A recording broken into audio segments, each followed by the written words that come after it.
Apa yang diajarkan orang kaya pada anaknya? Kebanyakan orang tua kita mengatakan, belajarlah yang giat, raih nilai yang baik, nanti kamu akan mendapat pekerjaan berupah tinggi dengan tunjangan dan bonus yang besar. Apakah pernyataan itu tepat? Kenyataannya, banyak waktu yang kita habiskan untuk mempelajari hal-hal yang tidak kita butuhkan di kehidupan nyata. Sebagian besar ilmu yang diajarkan adalah untuk keperluan profesional, membentuk kita menjadi seorang pekerja yang baik. Banyak lembaga pendidikan tidak mengajarkan kita cara mengelola kekayaan yang kita peroleh. Padahal pengetahuan tentang pengelolaan keuangan adalah pengetahuan yang kita gunakan seumur hidup. Kebanyakan dari kita tidak diajarkan untuk bisa melek secara finansial. Robert T. Kiyosaki memiliki dua ayah kandung dan ayah angkat. Ayahnya yang pertama mengalami masalah-masalah keuangan di akhir hidupnya. Ayah yang lain merupakan salah satu orang terkaya di Hawaii dan meninggalkan banyak warisan. Kedua ayahnya merupakan orang yang karismatis, berpengaruh, dan sama-sama mengetahui akan pentingnya pendidikan. Namun mereka mengajarkan hal yang berbeda. Ayahnya yang miskin mengatakan, cinta akan uang adalah akar dari segala kejahatan.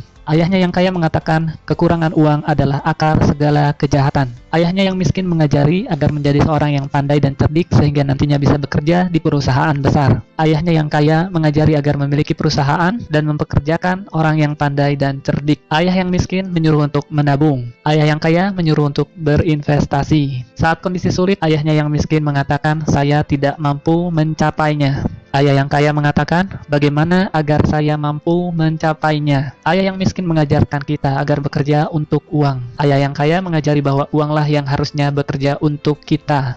Apa pelajaran yang bisa kita ambil dari kisah hidup Kiyosaki? Pelajaran pertama, orang miskin dan kelas menengah bekerja untuk uang. Orang kaya mempunyai uang yang bekerja untuk mereka. Manusia dipenuhi oleh rasa takut dan hasrat. Takut hidup tanpa uang memotivasi kita untuk bekerja keras. Setelah itu, kita mendapatkan penghasilan. Selanjutnya, hasrat atau nafsu mengajak kita untuk memikirkan hal-hal yang indah.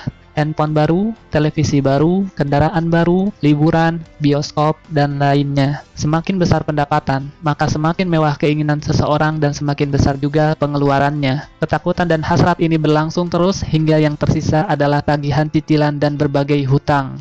Inilah yang disebut dengan rat race. Pelajaran kedua, keluarlah dari rat race dengan membuat diri Anda melek secara finansial. Misalkan Anda memiliki gaji 10 juta per bulan, namun pengeluaran Anda 9 juta per bulan. Maka yang bisa Anda sisihkan sebenarnya hanya 1 juta per bulan. Jika Anda seorang pekerja, maka Anda akan banyak sekali membayar pajak. Sebelum memperoleh gaji, Anda membayar pajak. Saat berbelanja, Anda membayar pajak. Saat menabung, Anda membayar pajak. Bahkan sampai Anda meninggal pun, maka Anda tetap harus membayar hutang pajak Anda. Yang akan menjadi masalah nantinya adalah bukan seberapa banyak uang yang bisa diperoleh, namun seberapa banyak yang bisa disisihkan. Bagaimana agar Anda bisa melek secara finansial? Pertama, Anda harus mengetahui perbedaan antara aset dan liabilitas. Secara sederhana, aset adalah segala sesuatu yang menghasilkan uang ke dompet Anda, seperti saham atau reksadana, apartemen yang disewakan, real estate, kekayaan intelektual seperti buku, metode pendidikan, dan bisnis yang tidak membutuhkan kehadiran Anda secara fisik. Anda bisa menggaji seorang manajer untuk mengurusnya.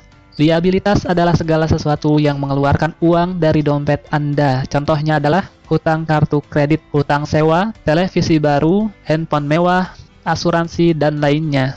Orang miskin memiliki pengeluaran harian yang tinggi. Kelas menengah membeli liabilitas yang mereka pikir adalah aset, dan orang kaya membangun kumpulan aset yang kuat untuk menghasilkan pendapatan. Kelas menengah mendapati dirinya berada pada pergulatan keuangan yang terus-menerus. Pendapatan utama mereka adalah gaji. Semakin tinggi gajinya, maka semakin keras mereka bekerja dan pajaknya pun semakin tinggi. Pengeluaran juga meningkat seiring peningkatan gaji, sehingga istilah rat race menjadi cocok untuk mereka. Bukannya berinvestasi di aset sesungguhnya, kelas menengah malah memperlakukan rumah mereka sebagai aset utama. Orang kaya semakin kaya karena mereka terus mengumpulkan aset dan berinvestasi untuk menghasilkan pemasukan yang akan melebihi pengeluaran mereka sendiri. Lalu kenapa rumah bisa bukan merupakan aset, namun liabilitas? Orang bekerja dalam waktu yang panjang untuk membayar kredit rumah. Orang juga membayar untuk pajak rumah, pengeluaran untuk perawatan rumah, dan biaya lingkungan, telepon, listrik, PAM. Ditambah lagi, nilai bangunan rumah itu sendiri bisa terdepresiasi atau menurun dari waktu ke waktu. Anda akan banyak mengeluarkan uang untuk membayar cicilan dan perawatan rumah.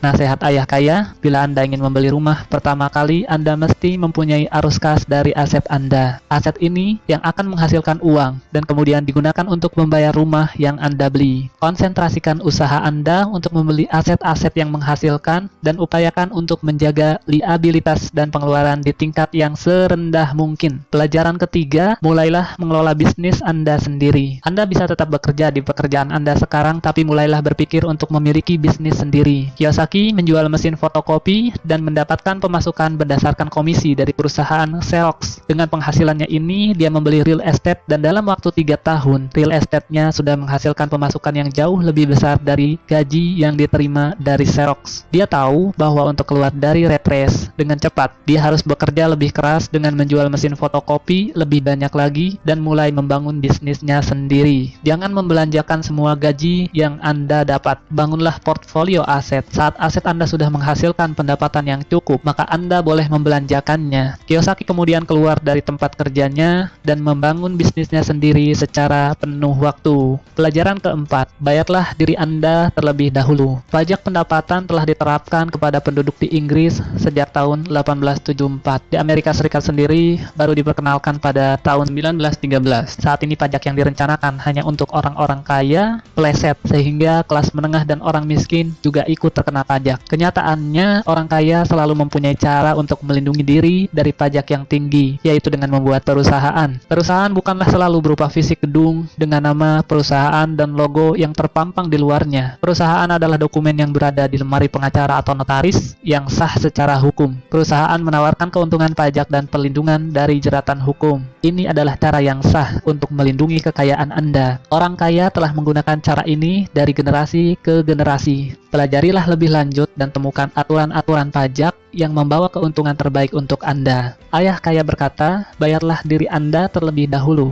Ini akan memaksa Anda untuk membuat sumber pemasukan lain untuk menutup pengeluaran Anda. Aturan sederhana ini bekerja seperti ini. Orang yang bekerja untuk perusahaan akan pertama-tama membayar pajak, lalu mendapatkan pemasukan, kemudian baru berbelanja. Sedangkan pemilik perusahaan akan terlebih dahulu memperoleh pemasukan, kemudian berbelanja, lalu membayar pajak. Para pekerja dipajaki terlebih dahulu, kemudian menggunakan apa yang tersisa. Sedangkan pemilik perusahaan menggunakan terlebih dahulu pendapatan dan membayar pajak berdasarkan apa yang tersisa. Lalu, apa yang penting dipelajari agar Anda melek finansial? Ada 4 ilmu utama yang penting untuk dipelajari. Yang pertama, akuntansi. Akuntansi membuat kita bisa membaca laporan keuangan. Pada saat meninjau suatu bisnis atau aset, Anda perlu secara cepat melihat catatan keuangan perusahaan yang sedang Anda tinjau. Banyak orang yang tidak tahu bagaimana menyeimbangkan neraca keuangan. Yang kedua adalah investasi. Keterampilan ini akan terasa dengan pengalaman. Bicaralah dengan para investor dan selidiki bagaimana cara mereka berinvestasi. Yang ketiga adalah perilaku pasar. Ketahuilah aturan penawaran dan permintaan. Tidak ada pemilik bisnis yang dapat melakukan bisnisnya tanpa memahami prinsip dasar dari pasar. Lihatlah berbagai kesempatan atau peluang bisnis. Lihat apa yang dijual dan siapa yang akan membelinya. Yang keempat adalah hukum. Kiyosaki merekomendasikan untuk melakukan segala yang berkaitan dengan pengembangan bisnis Anda dalam koridor bisnis yang legal. Ketahuilah hukum-hukum perusahaan,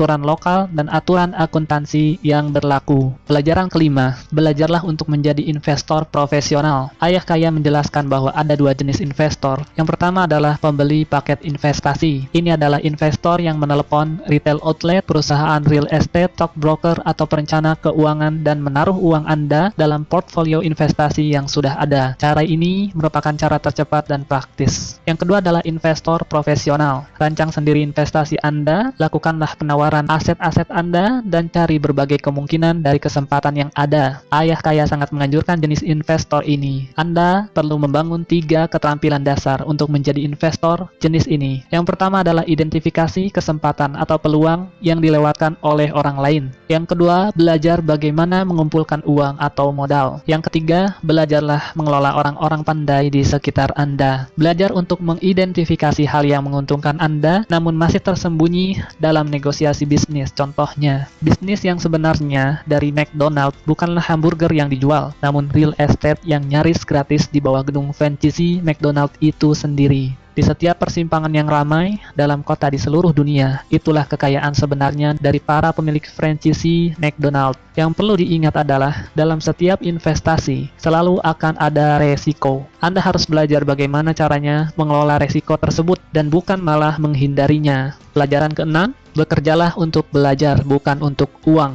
Setelah lulus, Kiyosaki memutuskan untuk bergabung dengan Angkatan Udara. Dia belajar terbang dan dia menyukainya. Dia juga belajar memimpin pasukan, yang merupakan bagian terpenting dari pelatihan kepemimpinan. Selanjutnya dia bergabung dengan Xerox, dan dia belajar untuk menghalau ketakutannya akan penolakan. Keharusan mengetuk pintu orang dan menjual mesin fotokopi membuatnya takut. Tak lama berselang, dia sudah menjadi salah satu dari 5 orang salesman terbaik di perusahaan itu.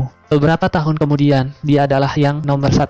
Setelah belajar menaklukkan rasa malu dan takut akan penolakan, dan menjadi nomor 1, dia keluar untuk mulai membangun kerajaan bisnisnya sendiri. Pelajari berbagai keterampilan menjadi seorang public relations, marketing, advertising. Ambillah pekerjaan sambilan dengan tujuan untuk belajar lebih jauh lagi, bukan untuk uang. Dalam sistem pendidikan kita, sekolah mengajarkan orang menjadi seorang profesional. Profesional akan menjadi seorang spesialis hingga mereka tak mampu bekerja di luar bidangnya dan membutuhkan serikat pekerja untuk melindungi posisi atau pekerjaan mereka. Ingatlah, Anda bisa menjadi seorang profesional, katakanlah belajar menjadi seorang pilot jika ingin belajar terbang. Namun, pada saat yang sama, mulailah berpikir untuk mengembangkan bisnis Anda sendiri. Orang kaya mendidik anaknya berbagai hal yang berkaitan dengan bisnis itu sendiri. Mereka memindahkannya dari departemen yang satu ke departemen yang lainnya, hingga ia dapat belajar tentang keterkaitan antar departemen yang ada. Spesialisasi bukanlah yang terpenting di sini, namun mengambil pelajaran di semua departemen sangatlah penting untuk modal melihat suatu bisnis secara keseluruhan. Ada 3 keterampilan manajemen yang utama.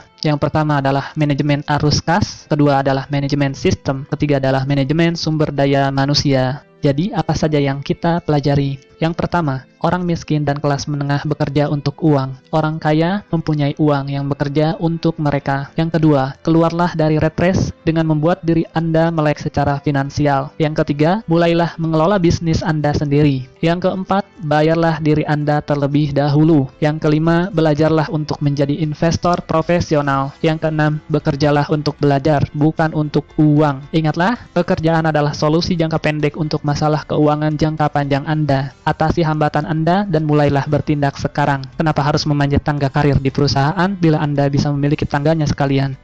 Diringkas dari buku Rich Dad Poor Dad, Robert T. Kiyosaki.